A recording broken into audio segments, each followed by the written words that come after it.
Welcome to பார்பேடோஸ்.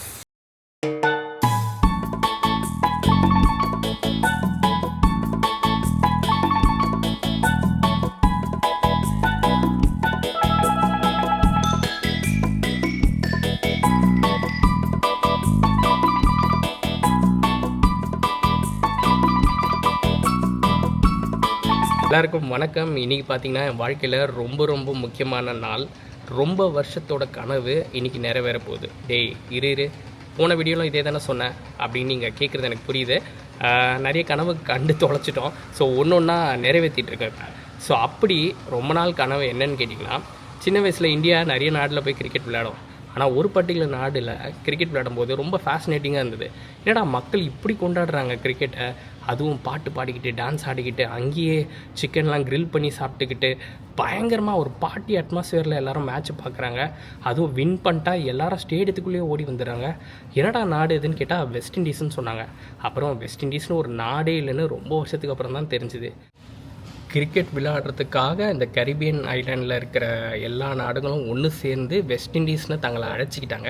அதுக்கப்புறம் தான் cricket விளையாட ஆரம்பித்தாங்க. இன்ஃபேக்ட் கிரிக்கெட்டில் மட்டும்தான் இங்கே வெஸ்ட் இண்டீஸாக ரெப்ரசென்ட் பண்ணுறாங்க. ஒலிம்பிக்ஸ் எல்லாம் பார்த்திங்கன்னா தனித்தனி நாடாக தான் அவங்க ரெப்ரசென்ட் பண்ணிக்கிறாங்க. உதாரணத்துக்கு பார்த்திங்கன்னா உசேன் போல்ட் சொல்லலாம். அவர் பார்த்திங்கன்னா ஜமைக்கன். ஸோ ஜமைக்காவை தான் அவர் ரெப்ரசென்ட் பண்ணுறதை தவிர வெஸ்ட் இண்டீஸ்னு ஒரு நாடே இல்லைன்றது அகெயின் ரொம்ப வருஷத்துக்கு அப்புறம் தான் தெரிஞ்சுது. ஸோ அப்படி இன்றைக்கி கிரிக்கெட்டிங் ஹெட் குவார்ட்டர்ஸ், அதாவது நம்ம ஊரில் எப்படி பாம்பே கொல்கட்டாவும் அந்த மாதிரி வெஸ்ட் இண்டீஸில், ஸோ அந்த மாதிரி ஒரு நாடு இல்லைனாலும் வெஸ்ட் இண்டீஸில் மிகவும் பாப்புலரான ஒரு ஐலாண்ட் என்னன்னு பார்த்தீங்கன்னா பார்பேடோஸ். அந்த பார்பேடோஸ் தாங்க இன்றைக்கி நம்ம போய் சுற்றி பார்க்க போகிறோம். பார்பேடோஸ் கிளம்புறதுக்காக டாலஸ் ஏர்போர்ட் வந்துட்டேங்க. காலையில் 2:30 மணிக்கெலாம் ஏர்போர்ட் வந்துட்டேன்.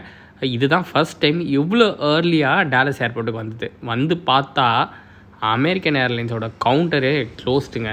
ஹலோ யாராவது இருக்கீங்களா அப்படின்ற மாதிரி தான் கவுண்டரும் இருந்தது, ஏர்போர்ட்டும் இருந்தது.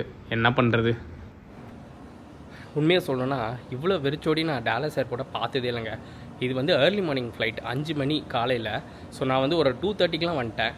ஒரு பிரச்சனை என்னென்னு பார்த்தீங்கன்னா, பார்பேடோஸ்க்கு வந்து இந்தியன் பாஸ்போர்ட் ஹோல்டர்ஸ்க்கு வீசா தேவையில்லை. பட் இருந்தாலும் இவங்களுக்கு அதெல்லாம் தெரியுமா, இல்லை சொல்லி புரிய வைக்க முடியுமான்ற ஒரு டவுட் இருந்துகிட்டே இருந்தது. சரி எதுக்கும் சீக்கிரமாக போயிடலான்னு வந்துட்டேன். பட் எந்த பிரச்சனையும் இல்லை. Just like that boarding pass எடுத்தாச்சு. ஸோ இப்போ டாலஸ்லேருந்து நம்ம வந்து சார்லட்ன்ற ஊருக்கு போக போகிறோம். சார்லட்லேருந்து பார்பேடோஸ் ட்ராவல் பண்ண போகிறோம். டாலஸ்லேருந்து பார்பேடோஸ்க்கு டைரக்ட் ஃப்ளைட் எதுவும் கிடைக்கல. பட் இதுதான் fastest way to travel. Again சார்லட்டில் பார்த்திங்கன்னா கிட்டத்தட்ட ஒரு 1.5 hours தான் ட்ரான்சிட் பண்ண டைம் இருக்குது. பட் அது போதுமான அளவு டைம் தான். ஏன்னா என்கிட்ட எந்த சூட்கேஸும் இல்லை. ஒரு பேக் பேக்கோடு தான் நான் ட்ராவல் பண்ண போகிறேன். நான் யூஎஸ் வந்ததுலேருந்தே கண்டிப்பாக வெஸ்ட் இண்டீஸில் போய் கிரிக்கெட் பார்க்கணும், ஏதாவது ஒரு ஐலாண்டில் போய் கண்டிப்பாக இந்தியா மேட்ச் பார்க்கணுன்னு தோண்டிகிட்டே இருந்தது. அப்படி கடந்த ஒரு 3-4 வருஷமாக நான் ட்ரை பண்ணேன். அப்புறம் மிஸ் ஆகிட்டே இருந்தது. லீவ் கிடைக்கல. இந்த மாதிரி ஏதாவது ஒன்று நடந்துகிட்டே இருந்துச்சு. ஸோ போய் பார்க்கவே முடியல. அதுக்கப்புறம் வேர்ல்டு கப் நடக்க போகுதுன்னு தெரிஞ்ச உடனே கண்டிப்பாக சரி வேர்ல்டு கப் ஃபைனல்ஸை புக் பண்ணிவிடுவோம், லக் இருந்து இந்தியா ஃபைனல்ஸ் போயிடுச்சுன்னா போய் ஃபைனல்ஸ் பார்க்கலாம் அப்படின்ற ஒரு யோசனையில் பார்பேடோஸில் டிக்கெட்டும் புக் பண்ணிட்டோங்க ரொம்ப நாள் முன்னாடி. நேற்று இந்தியா பார்த்திங்கன்னா ஃபைனல்ஸுக்கு போயாச்சு. இங்கிலாண்டை அடித்து துவம்சம் பண்ணியாச்சு. சவுத் ஆஃப்ரிக்காவோட கிரிக்கெட் விளையாட போகுது. ஸோ இதுக்கு மேலே என்னங்க வேணும்? ஐசிங் ஆன் த கேக் தான். வெஸ்ட் இண்டீஸும் போக போகிறோம், மேட்சும் பார்க்க போகிறோம், கரீபியன் ஐலாண்ட் போய் பார்க்கணும் வேண்டிய பக்கெட் லிஸ்ட்டும் முடிஞ்சிருச்சு. அண்ட் இந்தியாவோட வேர்ல்ட் கப் ஃபைனல்ஸ் மேட்ச் பார்க்க போகிறோம். இதுக்கு மேலே என்ன வேணும்? ஸோ இப்போ இனிலேருந்து என் கூட நீங்களும் இந்த பார்பேடோஸ் ஐலாண்டை சுற்றி பார்க்க போகிறீங்க, மேட்ச் பார்க்க போகிறோம், ஒரு கலக்க போகிறோம். டைம் ஆக கொஞ்சம் கொஞ்சமாக க்ரௌட் வர ஆரம்பிச்சிச்சுங்க. குட் நியூஸ் என்னென்னு கேட்டிங்கன்னா 5 மணிக்கு ஆன் டைம் ஃப்ளைட் வந்து எடுக்கிறாங்க. அதுதான் நான் பயந்துக்கிட்டே இருந்தேன். ஏன்னா இந்த ஃப்ளைட் மட்டும் ஒரு ஹவர் டிலே ஆச்சுன்னா என்னால் அடுத்த ஃப்ளைட் பார்பேடோஸுக்கு பிடிக்க முடியாது. அண்ட் பார்பேடோஸுக்கு அது ஒன்று தான் ஒரே ஃப்ளைட்டு. அது போச்சுன்னா அதுக்கப்புறம் என்னால் மேட்ச் கூட பார்க்க முடியாது. ஸோ அதனால் வெரி லக்கி ஆன் டைமுக்கு எடுக்கிறாங்க. அதனால தான் செலவானாலும் பரவாயில்லன்னு நான் அமெரிக்கன் ஏர்லைன்ஸ் புக் பண்ணேன் இந்த வாட்டி. அமெரிக்கன் ஏர்லைன்ஸ் ஃப்ளைட்குள்ளே நுழையிறவங்க ஏர் ஹோஸ்டர்ஸ் அழகாக பார்த்து சிரித்தாங்க. கட் ஃப்ளைட்குள்ளே நுழைஞ்சிட்டோம். இப்போ நம்ம சீட் நம்பரை தேடி முதல்ல போயிட்டு செட்டில் டவுன் ஆகணும். இதுதான் அமெரிக்கன் ஏர்லைன்ஸோட எக்கனாமி சீட்ஸ். இதுக்கு முன்னாடி பார்த்தது பிஸ்னஸ் கிளாஸ் கிடையாது. பட் அது கொஞ்சம் எக்கனாமி விட பெட்டர், ப்ரீமியம் எக்கனாமி வச்சுக்கோங்களேன். ஃப்ளைட்டில் வந்து உட்காண்டோங்க, விண்டோ சீட்டு. ஒரு நிம்மதியான ஒரு பயணமாக இருக்கும்னு நினைக்கிறேன். ஜஸ்ட் ஒரு 2.5 மணி நேரத்தில் நம்ம வந்து ரீச் ஆகிடுவோம் சார்லட். ஃப்ளைட்டுன்னொன்னே போன ஃப்ளைட் ஜேர்னி வந்து எவ்வளோ மோசமாக இருந்ததுன்னு நீங்கள் பார்த்துருப்பீங்க ஏர் இந்தியாவில். பட் இந்த ஜேர்னி வந்து அந்த மாதிரி இருக்காது. ஒரு நிம்மதியான ஒரு பயணமாக இருக்கும். இப்போ பார்ப்போம். இதுதாங்க அமெரிக்கன் ஏர்லைன்ஸ் ஃப்ளைட்ஸோட டிசைன். டேலஸ் ஏர்போர்ட்லேருந்து ஃப்ளைட்டை கரெக்டாக 5 மணிக்கு கிளம்பிடுச்சிங்க.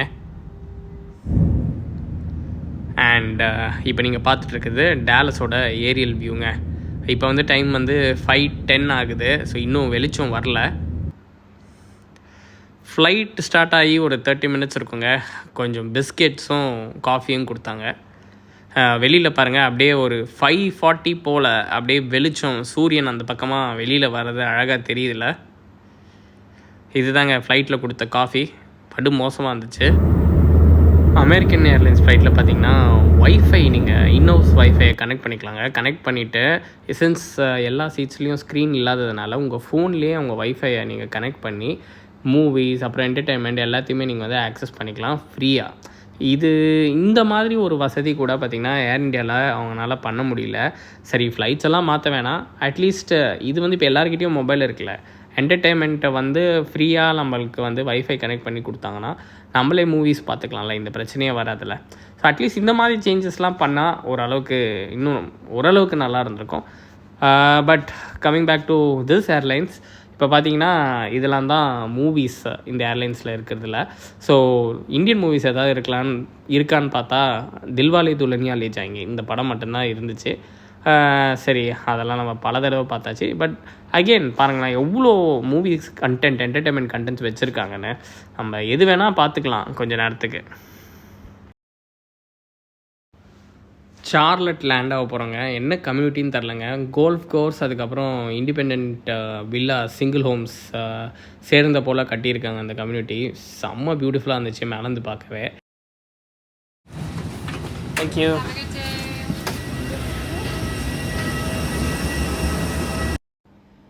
சார்லட் ரீச் ஆகிட்டோங்க. சீக்கிரமாக போய் அடுத்த ஃப்ளைட் பிடிக்கணுங்க.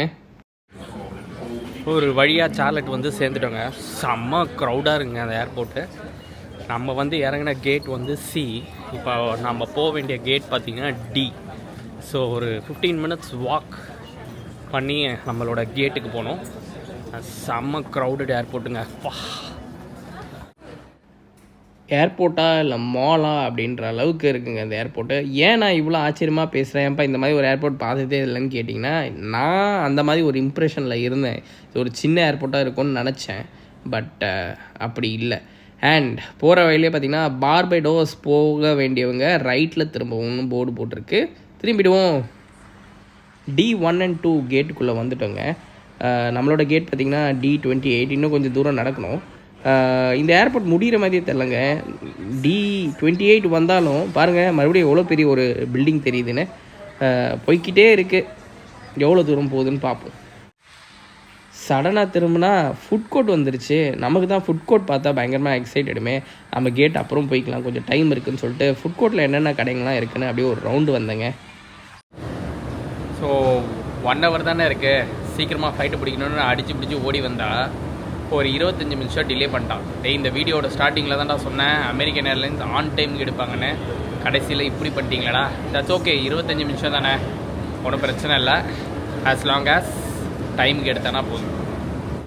D28ன்னு சொல்லிட்டு D8ல் என்னடா பண்ணிட்டுருக்கேன் தானே கேட்குறீங்க. ஒரு அனௌன்ஸ்மெண்ட் வந்துச்சுங்க, கேட் சேஞ்சுன்ட்டு. அதுதான் D8ல் வந்து நின்றுட்டுருக்கேன். அனௌன்ஸ்மெண்ட் வந்துருச்சுங்க. 25 மினிட்ஸ் தான் டிலே. So no issues. நான் போய் ஃப்ளைட்குள்ளே ஏறிட்டு போய் செட்டில் ஆகிட்டேன். ஆல் செட்டுங்க. பார்படோஸ் போக வேண்டிய ஃப்ளைட்லேயே ஏறி உட்காந்தாச்சு. அகெயின் விண்டோ சீட்டு தான். செம்ம எக்ஸைட்டடாக இருக்குது. ரொம்ப நாள் ஆயிடுச்சு ஒரு ஐலாண்டு விசிட் பண்ணி. ஐலாண்டு ஒரு தனி வைப் கொடுக்கும். பார்படோஸ் இறங்கின உடனே விஷுவல்ஸ்லாம் பார்க்கலாம் எப்படி இருக்குன்ட்டு. அடுத்து பார்படோஸில் சந்திப்போம்.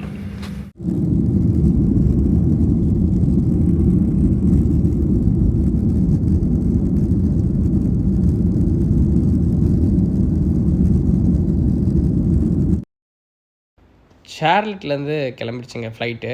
4 hours 17 minutes ஆகுங்க பார்படோஸை போய் ரீச் பண்ணுறதுக்கு. மத்தியானம் கிட்டத்தட்ட ஒரு 2 மணி போல் நம்ம பார்படோஸை ரீச் பண்ணிவிடுவோம்.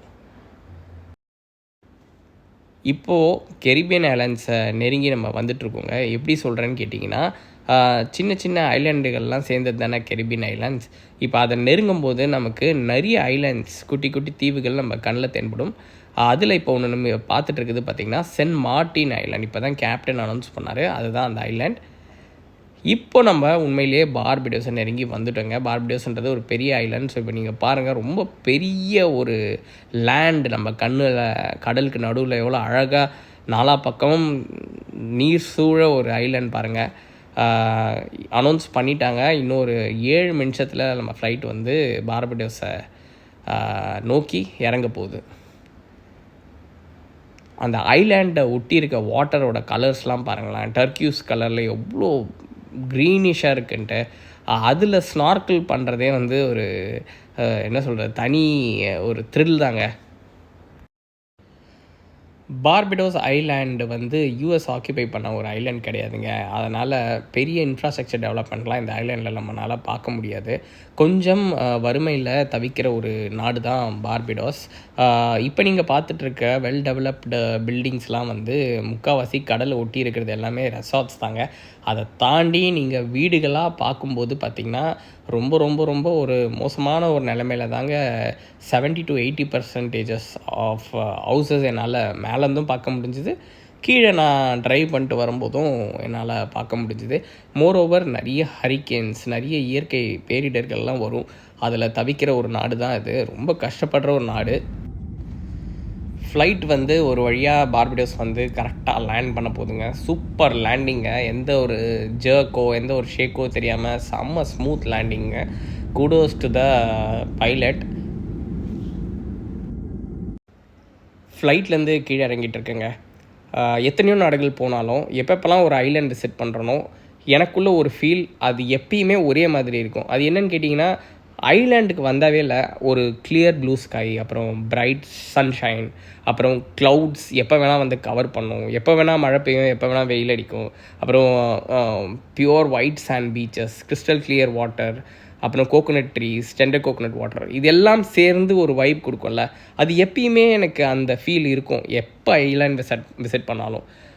அதே மாதிரி இப்போ கிரிக்கெட் டோர்னமெண்ட் வேறு நடக்குது இல்லையா, எங்கே பார்த்தாலும் ஐசிசி கிரிக்கெட் வேர்ல்ட் கப் ஆடாக போட்டு வச்சுருக்காங்க. கிரிக்கெட்டும் நமக்கு பிடிக்கும், ஸோ டபுள் தமாக்கா. ஒரு வழியாக பார்படோஸ் வந்து இறங்கிட்டோங்க. கரிபியன் ஐலாண்டில் கால் வச்சாச்சு. ஃப்ளைட்லேருந்து இறங்கி இப்போ ஏர்போர்ட்குள்ளே இமிக்ரேஷனுக்குள்ளே போயிட்டுருக்கோங்க. கலிப்ஸோ வைப்ஸ் கொண்டு வராங்க. உள்ளே பார்த்தீங்கன்னா ஒரே டான்ஸு, ஒரே ஆட்டம் பாட்டம் கொண்டாட்டம் தான். குறிப்பாக கிரிக்கெட்காக இதெல்லாம் எக்ஸ்ட்ராவாக செய்கிறாங்க.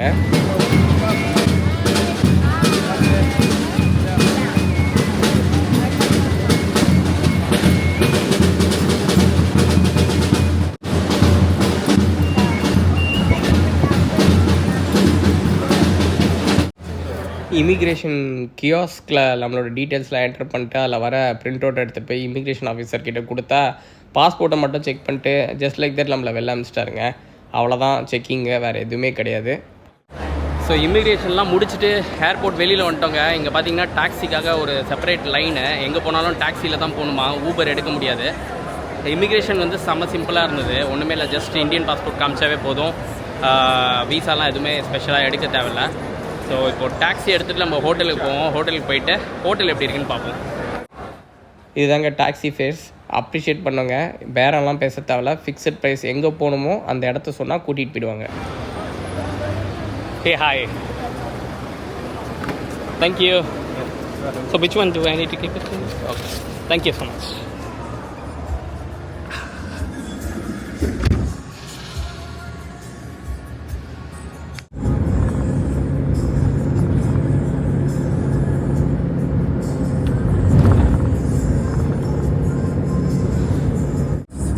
ஒரு டாக்ஸினா நம்ம ஊர் டாக்ஸி மாதிரி இருக்கும்னு நினச்சேன். ஆனால் அது ஒரு தரமான டாக்ஸி, செம்ம பெரிய வண்டி. ரொம்ப ஃப்ரெண்ட்லியாக பேசிட்டு வர்றாரு டிரைவர். அப்புறம் ஊரை பற்றி கேட்டேன், நாளைக்கு மழை பெய்யுமான்னு கேட்டேன். கண்டிப்பாக பெய்யாது, பவுண்ட்ரி மழை தான் பெய்யும் அப்படின்னாரு. இப்போ வந்து நம்ம ஹோட்டலுக்கு போயிட்டுருக்கோம். ஏர்போர்ட்லேருந்து நம்ம ஹோட்டலுக்கு பார்த்திங்கன்னா கிட்டத்தட்ட 52 பார்படோஸ் டாலர்ஸ் வாங்கினாங்க. அதாவது யூஎஸ் டாலர்ஸ் படி பார்த்திங்கன்னா 26. அதாவது ஒரு யூஎஸ் டாலர்ஸ் வந்து 2 Barbados dollars. City Road? Uh-huh. You just You was walk from here across there. Go the other side, go up the road, and then back down. Okay got it. Hotel நெருங்கிட்டு இருக்குங்க. ஹோட்டல்லேருந்து வெளில வந்து எப்படி taxi எடுக்கணும்னு அவர் சொல்லிகிட்டு இருக்காருங்க. ஹோட்டலுக்கு almost நெருங்கிட்டோம். இதுதான் ஹோட்டலுக்குள்ளே போகிற வழி. ஹோட்டலோட பேர் பார்த்திங்கன்னா சீ ப்ரீஸ் ஹவுஸ். இது வந்து ஒரு ocean front property, all inclusive resort. All இன்க்ளூசிவ்னால் பிரேக்ஃபாஸ்ட், லன்ச், டின்னர், அப்புறம் ட்ரிங்க்ஸ், ஸ்நாக்ஸ் எல்லாமே இன்க்ளூடடுங்க. நம்ம எதுவுமே தனியாக பே பண்ணி சாப்பிட வேணாம், எல்லாமே அவங்களே கொடுத்துருவாங்க.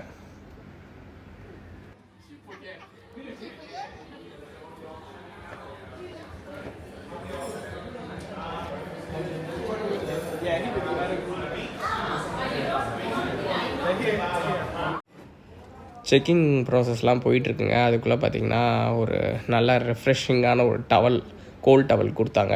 அதுக்கப்புறம் ஒரு வெல்கம் ட்ரிங்க் கொடுத்தாங்க.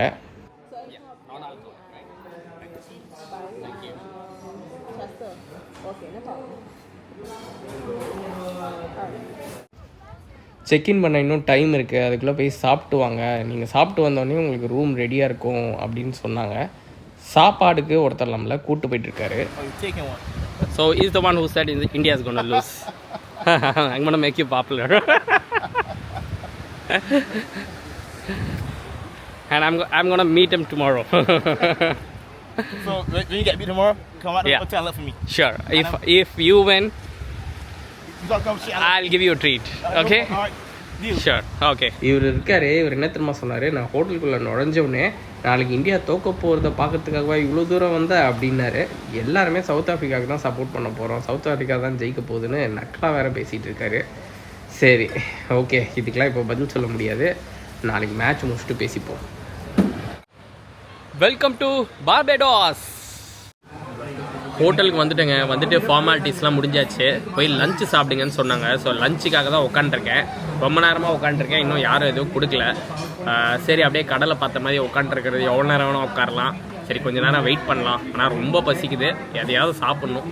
சாப்பிட்டுட்டு இன்றைக்கி வந்து நைட் அவுட், அதாவது எப்படின்னா ஃப்ரைடே நைட்னா ஃபிஷ் மார்க்கெட்னு ஒன்று இருக்கான். நம்ம ஊர் ஃபிஷ் மார்க்கெட் மாதிரி தான் இருக்கும் வச்சுக்கோங்க. பட் ஆனால் என்னென்னா இங்கே பார்ட்டியாக ஒரே ஒரு கொண்டாட்டமாக இருக்குமா, அதை போய் பார்க்கலான்னு சொல்லியிருக்காங்க. ஸோ அதை தான் இன்றைக்கி நைட்டு போய் நான் பார்க்க போகிறேன். ஒரு நீண்ட இடைவேளைக்கு அப்புறம் லஞ்சு கொண்டாந்தாங்க. ஐ திங்க் ஆல்மோஸ்ட் டின்னரே வந்துடும் போல இருக்குது. ஸோ இதுதான் லஞ்ச்.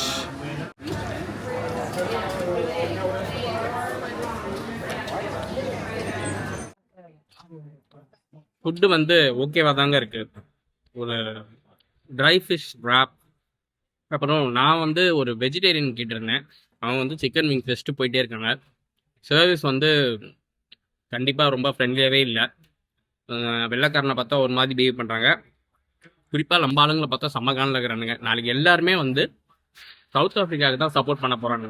ஓப்பனாகவே சொல்கிறாங்க, நாளைக்கு நாங்கள் சவுத் ஆஃப்ரிக்கா சப்போர்ட் பண்ண போகிறோம் அப்படின்னு தான் சொல்கிறாங்க. என்ன பண்ணி வச்சுருக்காங்க நம்ம ஆளுங்கன்னு தெரில. எனிவேஸ், அவங்களோட விருப்பம். ஸோ சாப்பிட்டுட்டு ரூமுக்கு போயிட்டு நாளைக்கு மேட்ச் போய் பார்க்கலாம். ஒரு வழியாக டே 1 சிறப்பாக முடிஞ்சுதுங்க. கிளம்பி ப்ராப்பராக ஆன் டைமுக்கு ரெசார்ட்டில் வந்து சேர்ந்துட்டோம். இப்போது பார்படோஸ் பற்றி கொஞ்சம் பார்ப்போம். பார்படோஸில் பார்த்திங்கன்னா பெரிய பெரிய கிரிக்கெட் பிளேயர்ஸ்லாம் ரெப்ரசன்ட் பண்ணி வெஸ்ட் இண்டீஸ்க்காக விளையாடிருக்காங்க. உதாரணத்துக்கு டெஸ்மண்ட் ஹெய்ன்ஸ், மால்கம் மார்ஷல், இப்போ கரண்ட்டாக பார்த்திங்கன்னா ஜேசன் ஹோல்டர், அப்புறம் சார் கார்ஃபீல்ட் சோபர்ஸ், இந்த மாதிரி தாறுமாறான கிரிக்கெட் பிளேயர்ஸ்லாம் பார்படோஸ்லேருந்து வந்திருக்காங்க. பார்படோஸோட பாப்புலேஷன் பார்த்திங்கன்னா ஒரு 3 லட்சம் பேர் தான். அகைன் ஒரு ஏழ்மையான நாடு, ஓகேங்களா, ரொம்ப வறுமையில் இருக்கிற ஒரு நாடு தான் இது. இவங்களோட மெயின் இன்கம் பார்த்திங்கன்னா டூரிசம் அண்ட் கடல், அவ்வளோதான். இது 2 தான். ஸோ கரீபியன் ஐலண்ட்ஸ்லேயே பார்த்திங்கன்னா கொஞ்சம் சேஃபான ஒரு ஐலாண்டுன்னு சொல்கிறாங்க. பட் நம்மளோட சேஃப்டியை நம்ம தான் பார்த்துக்கணும். தனியாக நைட்டில் நடந்து போகிறது இதெல்லாம் கொஞ்சம் அவாய்ட் பண்ணால் நல்லது.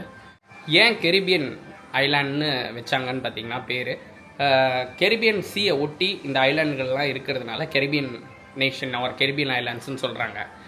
ஒரு பக்கம் பார்த்திங்கன்னா பார்படோஸோட ஒரு சைடு பார்த்திங்கன்னா இது ஒரு ஐலாண்டு இல்லையா, ஐலாண்ட்னா 4 பக்கமும் கடல்ஸ் வந்துருக்கும். ஸோ ஒரு பக்கம் பார்த்திங்கன்னா கெரிபியன் சீ, ஒரு பக்கம் பார்த்திங்கன்னா நார்த் அட்லாண்டிக் ஓஷன். இது ரெண்டுத்துக்கும் நடுவில் தான் அந்த பார்படோஸ்ன்ற ஒரு கண்ட்ரி இருக்குது. பரப்பளவும் பார்த்திங்கன்னா ரொம்ப ரொம்ப சின்னது தான். ஸோ 3 லட்சம் பேர் தான் பாப்புலேஷன்னா பார்த்துக்கோங்க. ஊரும் சின்னது தான். மொத்தமாக ஒரு எண்டுலேருந்து இன்னொரு எண்டுக்கு கிட்டத்தட்ட ஒரு 1 ஹவருக்குள்ளே போயிடலாம் நீங்கள் காரில். ஸோ அவ்வளோ சின்ன ஒரு ஊர் தான். அப்புறம் சின்ன வயசில் இன்னொரு வியந்த விஷயம் பார்த்திங்கன்னா, இந்த வெஸ்ட் இண்டீஸ் டீமில் விளையாடின கிரிக்கெட் பிளேயர்ஸ்லாம் பார்த்திங்கன்னா இந்தியன் நேம் கொண்டு இருப்பாங்க. உதாரணத்துக்கு சிவநாராயண் சந்திரபால், தினேஷ் ராம்தென், அப்புறம் ஆல்வின் கால்விச்சரன், இவங்கெல்லாம் எப்படி இந்தியன் நேம் வச்சுருக்காங்கன்ற ஒரு ஃபேசினேஷனும் இருந்துகிட்டே இருந்தது. அதுக்கு காரணம் பார்த்திங்கன்னா நம்ம வெள்ளைக்காரங்க செஞ்ச வேலை தான். அவங்க இந்தியாவை ரூல் பண்ணும்போது என்ன பண்ணியிருக்காங்கன்னா, அடிமைகள் மாதிரி நிறைய பேரை வந்து இந்தியாவிலேருந்து கரீபியன் ஐலாண்ட்ஸ், அதுக்கப்புறம் இது இருக்குது இல்லைங்களா, நம்ம மொரிஷியஸ், இங்கெல்லாம் பார்த்திங்கன்னா வேலைக்கு கொண்டு போனாங்க. ஸோ அப்படியே அங்கே போனவங்க பார்த்திங்கன்னா ரொம்ப ரொம்ப கொடுமைக்கு ஆளானாங்க. அப்புறம் சில பேர் அங்கேயே செட்டிலும் ஆகிட்டாங்க. இப்போது அவங்களாம் கொஞ்சம் முன்னேறி நல்ல நிலைமைக்கு வந்திருக்காங்க. ஸோ அவங்களோட அந்த வம்சம் தான் இப்போது இங்கே இந்தியன் அவங்க இல்லை, பட் ஸ்டில் அந்த நேமோடு அவங்க இருக்காங்க. ஸோ அதுதான் அதோட சின்ன வரலாறு. Day 1 உங்கள் எல்லாருக்கும் பிடிச்சிருக்குன்னு நான் நம்புகிறேன். நாளைக்கு மேட்ச் எப்படியாவது இந்தியா ஜெயிக்கும் அப்படின்னும் நம்புகிறேன். இவனுங்க இந்த வெஸ்ட் இண்டீஸில் எல்லாருமே, அந்த பார்படோஸில் எல்லாருமே பார்த்திங்கன்னா வேகோனோ சப்போர்ட் சவுத் ஆஃப்ரிக்கா அப்படின்னு சொல்லிட்டு இருக்காங்க. நான் உள்ளே என்ட்ரு ஆகிறேன் ரெசார்ட்குள்ளே. வந்தோடனே so you gonna see India lose tomorrow அப்படின்றான். டேய் யாரா நீ, உங்கள் டீம்லாம் எப்படி இருக்குது தெரியுமா? சரி விடுங்க, அதுக்குள்ளே போவேணா. எனிவேஸ் மூக்கு உடைக்கணும். நாளைக்கு இந்தியா வின் பண்ணணும். அதே மாதிரி மழையும் வராமல் இருக்கணும். இல்லைனா ட்ராஃபியை ஷேர் பண்ணுறவங்க. ஏன்னா சவுத் ஆஃப்ரிக்காவும் ஒரு மேட்சும் தோக்கலை. ஸோ நாளைக்கு என்ன நடக்குதுன்னு பார்ப்போம். Day 1 இதோட நான் முடிச்சுக்கிறேன். தேங்க்யூ ஃபார் வாட்சிங். நன்றி, வணக்கம், பாய்.